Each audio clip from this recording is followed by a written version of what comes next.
Hello. അപ്പോൾ ഈ കല്യാണത്തിലെ ഏറ്റവും വലിയ ടാസ്ക് എന്ന് പറയുന്നത് ഈ സാരി സെലക്ട് ചെയ്യുന്നത് തന്നെയാണല്ലേ. അപ്പോൾ എൻ്റെ സാരി ഹണ്ട് എങ്ങനെയായിരുന്നെന്ന് കണ്ടാലോ. അപ്പോൾ ഫസ്റ്റ് തന്നെ ട്രിവാൻഡ്രം ബേക്കറി ജംഗ്ഷനിലുള്ള മാർക്കണ്ട വ്യൂവേഴ്സിലായിരുന്നു കേട്ടോ ഞാൻ പോയിട്ടുണ്ടായിരുന്നത്. ഒന്നല്ല രണ്ടല്ല ഒരു 3-4 വട്ടം ഞാൻ മാർക്കണ്ടയിൽ പോയിട്ട് സാരി ട്രൈ ചെയ്ത് നോക്കുമായിരുന്നു. അപ്പോൾ ഒരു 6 മാസം മുന്നേയൊക്കെ പോയി കുറച്ച് സാരിയൊക്കെ ട്രൈ ചെയ്തു. പിന്നെ ഇടയ്ക്ക് പോയി, പിന്നെ ലാസ്റ്റ് പോയിട്ട് ഞാൻ തേർഡ് സാരി മാർക്കണ്ടയിൽ നിന്നാണ് കേട്ടോ സെലക്ട് ചെയ്തിട്ടുണ്ടായിരുന്നത്. നല്ല അടിപൊളി കളക്ഷനാണ്. ട്രിവാൻഡ്രത്തുള്ളവർ എന്തായാലും മസ്റ്റായിട്ടും വിസിറ്റ് ചെയ്യുക. പിന്നെ പോയിട്ടുണ്ടായിരുന്നത് കന്ദസ്വാമിയിലായിരുന്നു. ഭാഗ്യം എന്ന് തന്നെ പറയട്ടെ, ആ ഒരു ടൈമിൽ കന്ദസ്വാമി ഇവിടെ ട്രിവാൻഡ്രത്ത് വന്നിട്ടുണ്ടായിരുന്നു. അങ്ങനെ അവിടെ പോയിട്ടും അവിടെയും ഞങ്ങൾ തേർഡ് സാരി തന്നെയായിരുന്നു കേട്ടോ ട്രൈ ചെയ്തിട്ടുണ്ടായിരുന്നത്.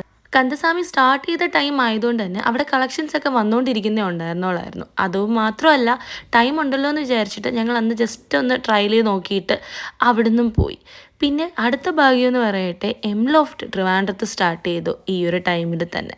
ആൻഡ് അവിടെയും പോയി നമ്മൾ മെയിൻ സാരി കുറച്ച് 1-2 ട്രയൽ നോക്കിയിട്ടുണ്ടായിരുന്നു. അതും അങ്ങോട്ട് മനസ്സിന് ഇഷ്ടപ്പെടാതെ നേരെ കൊച്ചി പാലാരിവട്ടം ജയലക്ഷ്മിയിലേക്ക് വിട്ടു. അവിടെ പോയി ആദ്യമൊക്കെ ഇങ്ങനെ 1-2 സാരികളൊക്കെ ട്രയൽ ചെയ്ത് നോക്കി. വലുതായിട്ടൊന്നും ഇഷ്ടപ്പെട്ടില്ല. പക്ഷെ ഇങ്ങനെ ട്രയൽ ചെയ്ത് വന്നപ്പോഴത്തേക്കും എനിക്ക് ആ മനസ്സിന് ഇഷ്ടപ്പെട്ട, അതായത് എൻ്റെ ആ ഒരു കല്യാണ സാരി എനിക്ക് അങ്ങനെ പാലാരിവട്ടം ജയലക്ഷ്മിയിൽ നിന്ന് കിട്ടി. അങ്ങനെ അത് അവിടെ നിന്ന് മേടിച്ച് അവിടെ നിന്ന് നമ്മൾ ഇറങ്ങി.